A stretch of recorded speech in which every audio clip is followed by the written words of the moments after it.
안녕하세요, 터프터프입니다. 최근 코로나 특수와 더불어 티잉그라운드 관리의 어려움과 그 중요성에 관심이 모아지고 있습니다. 그래서 지난 시간에 예고했듯이 티잉그라운드에 관한 이야기를 좀 더 해볼 건데요. 이번 시간에도 도움 주실 터프심님을 모시고 콘텐츠 진행하도록 하겠습니다. 먼저 골프장을 다니다 보면 티잉그라운드의 잔디를 보호하기 위하여 인조매트가 설치되어 있는 것을 가끔 볼 수 있습니다. 호불호가 갈릴 수도 있겠지만 개인적으로는 좀 좋지 않다고 생각합니다. 이에 대해 한 말씀 부탁드리겠습니다. 저도 동감이네요. 골프코스에 인조매트를 설치하는 것은 잔디를 보호할 목적으로 설치하는데 잔디를 골프코스 그라운드의 기본으로 해야 하는 원칙에도 부합하지 않고 코스의 품격을 떨어뜨릴 수 있는 요소입니다. 그러나 골프코스의 구조적인 문제와 내장객 증가와 같은 불가피한 상황에서 인조매트를 사용하게 되는 경우도 있습니다. 다만 잔디 사용을 원칙으로 하고 인조매트의 사용은 최소한의 범위에서 보완적인 용도로 사용하여야 합니다. 관리적인 측면에서는 인조매트를 설치하면 관리가 쉬워질 것으로 보이지만 인조매트 설치에는 적지 않은 비용이 소요되고 매트 주변의 잔디가 손상되는 문제점이 있습니다. 또한 고정 매트를 사용할 경우 볼이 일정한 지역에 떨어지게 되며 이 때문에 디봇이 집중적으로 발생합니다. 그러면 페어웨이의 품질마저도 나쁘게 만들 수 있습니다. 인조매트가 설치되는 순간 코스 관리자는 인조매트에 의존하게 되고 티잔디 관리에 대한 관심도가 줄어들어 오히려 티잉그라운드 품질 저하의 원인이 되기도 하죠. 골프장의 품격, 골퍼에 대한 서비스, 골프 경기력을 향상하기 위해서는 잔디로 티잉그라운드를 유지 관리해야 한다는 마인드를 가지는 것이 훌륭한 그린키퍼의 자세라고 생각합니다. 티 관리와 관련해서 한 가지 더 추가하여 말씀드리자면 티 운영에 대한 개념의 변화가 필요한 시점이라고 봅니다.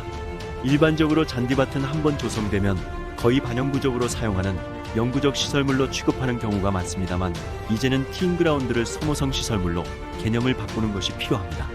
예로 일반 건축물이나 실내 장식용으로 사용하는 카펫도 많이 사용하여 마모되거나 유행이 지나면 새로운 카펫으로 교체하는 것과 마찬가지로 말이죠.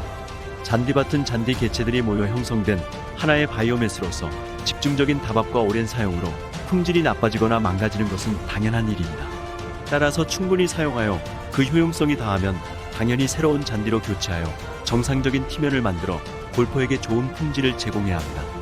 다시 말하면 티잉그라운드를 영구적 시설물로 간주하여 유지하기 위해 쏟아붓는 노력보다는 손상된 부분을 신속하게 새로운 잔디로 교체하여 정상화하는 것이 훨씬 효과적이고 경제적이기 때문입니다.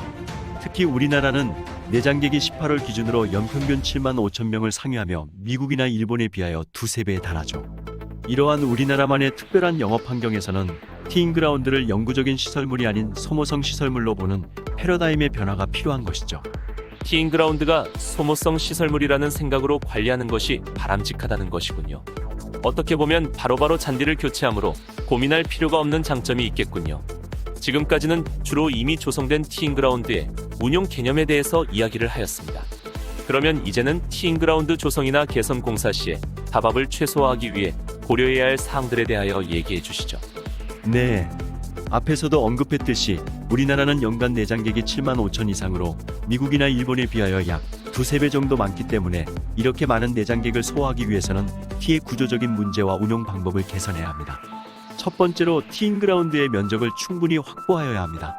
특히 스타트홀, 파3 셔틀은 특성상 다밥이 집중적으로 발생하므로 충분한 면적을 확보하는 것이 좋습니다. 일반적으로 티 면적을 그린 면적 정도로 확보하는 것이 좋습니다. 그 외 홀의 경우도 가급적 넓은 면적을 확보하는 것이 유리하죠. 두 번째로 카트 도로와 티잉그라운드의 높이 차이를 최대한 줄이는 것이 좋습니다. 티잉그라운드가 카트 도로보다 높으면 진출입로가 경사져 다밥에 의한 손상이 조장됩니다. 그래서 잔디의 손상을 줄이기 위하여 보호매트를 설치하거나 계단을 설치하는 등 다양한 보완책을 마련하지만 이는 결국 코스 내에 인조물을 설치하게 되어 코스의 품격은 떨어질 수밖에 없습니다. 세 번째로 티잉그라운드는 폭이 횡으로 넓은 것보다는 홀 방향으로 종으로 길게 조성하는 것이 다밥을 분산시키는 데 더 유리합니다. 폭이 넓고 길이가 짧은 모양일 경우 티 진출입로가 집중다밥으로 손상되기 쉽습니다. 네 번째로는 티잉그라운드의 상토 지반은 가능한 한 모래를 20에서 30cm 정도 포설하여 배수성과 내다밥성을 확보하여야 합니다. 티잉그라운드는 다밥이 많이 이루어지는 곳이기 때문에 점토분이 많은 토양으로 조성할 경우 지반이 딱딱해지며 잔디 생육이 떨어져 좋은 그라운드면을 유지하기가 어렵습니다. 집안 토양을 그린 토양과 같이 모래 토양으로 조성하게 되면 배수성과 내담합성을 확보할 수 있어 잔디 관리에도 유리합니다. 일반적으로 한지형 잔디 조성할 때에는 집안을 모래 토양으로 하지만 한국 잔디의 T집안은 점토질 토양으로 조성하는 경향이 있습니다. 하지만 한국 잔디 T라도 모래 토양으로 조성할 경우 뿌리가 더 깊게 내리고 떼장이 강하게 형성하여 답합에 대한 내성이 향상되기 때문입니다. 다섯 번째로 티잉그라운드 주변의 카트로는 폭을 넓게 하는 것이 좋습니다.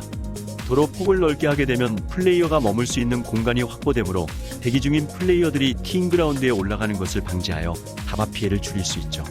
그리고 카트나 작업 장비가 교행할 수 있는 공간도 생기게 되므로 교행 때 발생할 수 있는 티의 손상도 방지할 수 있습니다. 마지막으로는 고려할 것이 초종인데 내장객이 많을수록 식재 잔디는 켄터키 블루그래스가 유리합니다. 또한 티잉그라운드의 효율적인 사용을 위하여 한지형 잔디와 난지형 잔디 티를 병설하여 운용하는 방법도 있으며 지난번에 언급하였듯이 오버시딩을 이용하여 난지형 잔디와 한지형 잔디 두 초종을 상호 보완적으로 활용하는 방법도 있겠죠. 지금까지 티잉그라운드와 관련하여 인조매트 사용에 대한 관점과 티잉그라운드를 리뉴얼하거나 새로 조성할 때 고려해야 할 사항에 대하여 말씀을 들어보았습니다. 이제 마지막으로 질문드리겠습니다. 티잉그라운드 운용에서 잔디의 생육적인 측면에서의 관리 방안에 대해 부탁드리겠습니다. 그리고 티잉그라운드 평탄성과 견고성을 유지해야 한다고 하는데 이에 대해서도 언급해 주시면 감사하겠습니다. 그라운드면의 평탄성과 견고성 유지는 티 관리의 핵심입니다. 이를 위해 많은 노력이 들어가는데 그 첫째가 잔디의 밀도를 충분히 유지하는 것입니다. 이를 위해 적절한 시비 관리가 필요하죠. 켄터키 블루그래스를 예로 들면 연간 시비량은 골프장에 따라 약간의 차이는 있을 수 있지만 일반적으로 순성 물량으로 평방미터당 질소 15g, 인산 9g, 칼륨 20g 정도를 권장합니다. 일반적으로 한국 잔디로 조성된 티의 경우에 보통 질소 10g, 인산 6g, 칼륨 9g 정도를 추천하는데 내장객이 7만 5천 이상일 경우에는 시비량을 추천량의 약 30% 정도 증가시켜 마모에 대한 회복력을 향상시키는 것이 좋습니다. 둘째로 잔디가 답합에 의해 마모되는 것을 방지하고 경도를 유지하기 위하여 주기적으로 배토를 실시해야 합니다. 주기적인 배토는 티잉그라운드의 평탄성을 개선하고 잔디의 관부를 배토층 아래에 위치하게 함으로써 관부를 답합에 의한 손상으로부터 보호하는 역할을 하게 됩니다. 또 배토는 표토층의 경도를 높이는 역할도 하죠. 세 번째로 티잉그라운드는 깎기 횟수를 많이 할수록 좋은 품질을 유지할 수가 있습니다. 예를 들어 일주일에 2회 깎는 것과 3회 깎는 것을 비교하면 주 3회 깎는 것이 상대적으로 훨씬 좋은 티잉그라운드 표면을 유지할 수 있습니다. 깎기 빈도가 많아지면 깎여져 나가는 예지 물량이 적기 때문에 잔디에 가해지는 스트레스가 줄어들게 되고 낮은 깎기가 가능해져 높은 밀도 유지와 더불어 섬세한 질감의 품질을 만들 수 있습니다. 넷째로 티잉그라운드의 선형을 뚜렷하게 유지함으로써 친미성을 향상시킬 수 있습니다. 티잉그라운드의 형태는 원형, 사각형 또는 부정형 등으로 다양한 형태로 만들어지는데 잘 정리된 아름다움을 연출하기 위해서는 부정형보다는 원형이나 사각형의 정형이 좋겠죠. 티잉그라운드의 선형을 깨끗하게 유지하기 위해서는 다른 초종의 잔디가 침입하여 혼입되지 않도록 엣지 트리밍 관리가 필수적입니다.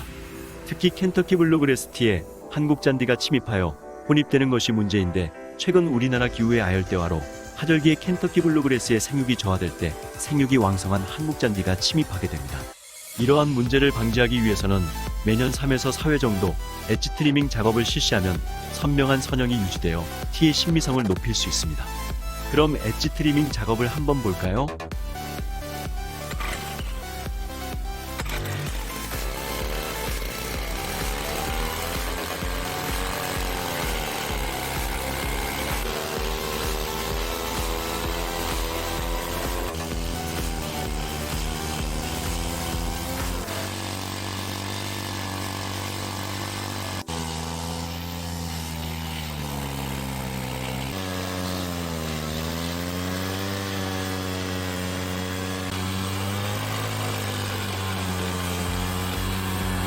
이렇게 런너를 잘라주게 되면 초종이 다른 잔디가 서로 넘어오지 못하겠군요. 이어서 다섯 번째는 무엇입니까? 다섯 번째로 켄터키 블루그래스 티잉그라운드의 경우 제초제나 특히 트리아졸계 살균제에 의한 약해 발생에 주의하여야 합니다. 이러한 농약에 의해 약해가 발생할 경우 증상이 만성적으로 발현되면서 답합에 대한 잔디의 내성과 회복력이 떨어지고 서서히 품질이 저하되어 결국 고사하게 됩니다. 마지막으로 티마크 운용입니다. 티마크는 매일 2에서 3회 정도 옮겨 담합이 고르게 분산되도록 해야겠죠. 저번 시간에 이어 이번 시간에는 인조매트와 티잉그라운드를 생각하는 관점, 그리고 시공이나 리뉴얼 시에 고려되어야 할 점과 티잉그라운드의 일반 관리에 관련된 이야기를 나누었습니다. 수고해주신 터프심님께 감사드립니다. 긴 시간 동안 시청해주신 시청자 여러분께도 감사드리며 이 콘텐츠가 시청자분들께도 많은 도움이 되었으면 좋겠습니다. 그리고 구독, 좋아요, 알람 설정 부탁드리며 이상 터프터프였습니다.